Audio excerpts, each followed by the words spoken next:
Dans cette vidéo, je vous emmène dans les coulisses du recrutement au chantier de l'Atlantique. Pour ça, j'ai rencontré l'INSEE chargé de recrutement. Combien de personnes travaillent ici au chantier de l'Atlantique?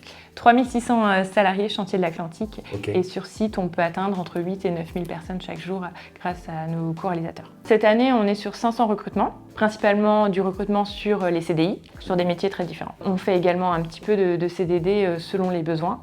Et sinon, on a une politique stage et alternant chaque année où on recrute environ 150 stagiaires et 100 alternants.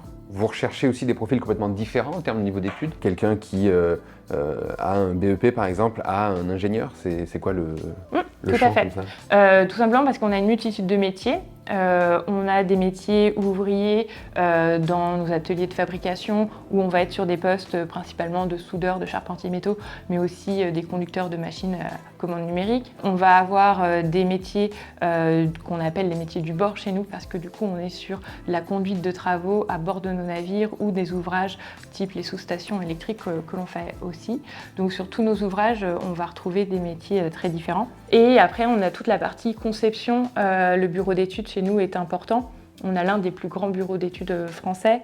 Donc on a des techniciens en bureau d'études, des ingénieurs spécialisés dans certains domaines, que ce soit la partie électricité, que ce soit la partie machine, gaz, tuyauterie ou toute la structure métallique de nos navires. On a besoin de concevoir de A à Z nos ouvrages. Donc c'est très très large. Comment ça se passe quand on veut postuler? Le plus simple, c'est de regarder nos annonces. Bien souvent, c'est sur notre site internet en premier lieu. Vous avez aussi sur les sites job boards différents auxquels on trouve nos annonces. On postule et ensuite on déroule le processus de recrutement classique. Vous avez une chargée de recrutement ou un chargé de recrutement qui vous contacte, premier entretien téléphonique, puis entretien physique avec des managers et la partie RH parce qu'on travaille toujours avec les managers opérationnels. Aujourd'hui, c'est la journée, une journée particulière en termes de recrutement. Tous les lundis matins, en effet, qu'on recrute, qu'on accueille plutôt nos nouveaux embauchés. Bonjour à tous, donc du coup je vais faire l'accueil des nouveaux arrivés et des stagiaires. Vous allez commencer par la partie essayage de vos bleus. Ils vont avoir leurs EPI. Pour les bleus, les chaussures de sécurité, les casques. Et puis ensuite, toute la partie administration, du coup, avec les personnes qui s'occupent de la paye et de l'administration, que ce soit leur diplôme, le contrat, des modalités, on va dire, administratives. Alors ce qu'on vous demande dans le document, si vous le regardez, on vous demande de compléter effectivement vos ayants droit et on vous demande également une adhésion régime plus ou pas. Tous mes vœux de réussite pour votre arrivée. À bientôt. Merci. Ils sont ensuite accueillis avec leurs responsables avec qui ils vont déjeuner pour leur première journée. Est-ce que tu as des conseils pour les gens justement qui voudraient rejoindre les chantiers de l'Atlantique pour postuler?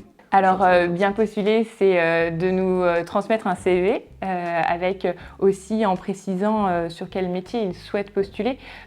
Aujourd'hui, on a une multitude de métiers. Il faut aussi qu'ils sachent sur quoi se diriger de manière un peu plus précise, même si nous, au service recrutement, on est aussi capable de les réorienter sur un autre métier s'ils ne sont pas certains du poste pour lequel ils postulent. Comment ça se passe aussi au niveau de l'intégration après la journée d'accueil?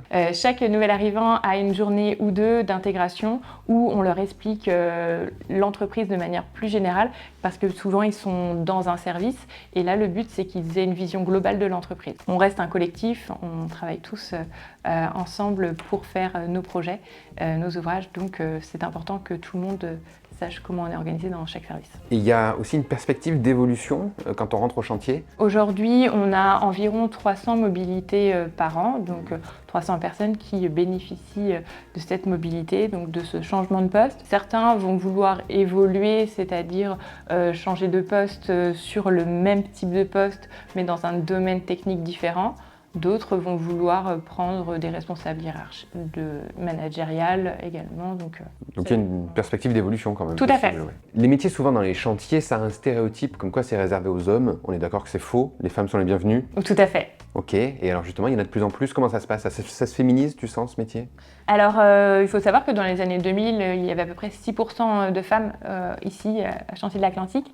Aujourd'hui on atteint à peu près les 20%. Il y a un côté aussi équipe qui est hyper important ici.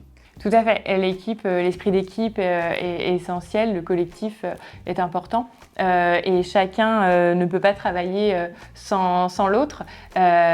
Aujourd'hui, on est tous fiers quand on voit les ouvrages quitter un petit peu le chantier, Oui. parce qu'on a tous contribué à ces projets.